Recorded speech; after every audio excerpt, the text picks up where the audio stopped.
আসসালামু আলাইকুম এভরিওয়ান, আপনাদের মাঝে আরো একটি রেসিপি নিয়ে আমি চলে আসলাম। দেখেন, এটা হচ্ছে কি পেঁপে।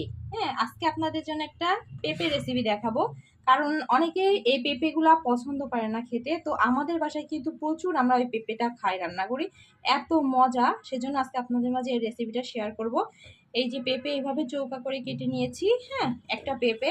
আর এই যে আলু নিয়েছি, 2-3টা আলু, কারণ আমরা আলু অনেক পছন্দ করি। হ্যাঁ, তো পেঁপে আর আলু দিয়ে আজকে সুন্দর একটা নিরামিষ তরকারি রান্না করে দেখাবো আপনাদের মাঝে। তারপরে এই যে পেঁপেটা এভাবে একটু সিদ্ধ করে নিয়ে পানিটা ফেলায় দিতে হবে, কারণ পেঁপেতে একটা কষ কষ গন্ধ বের হয়, এর কারণে কিন্তু অনেকে খেতে পারে না। হ্যাঁ, এই জন্য এটা একটু সিদ্ধ করে পানিটা ফেলে দিব।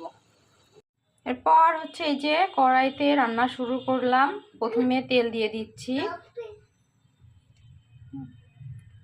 এবং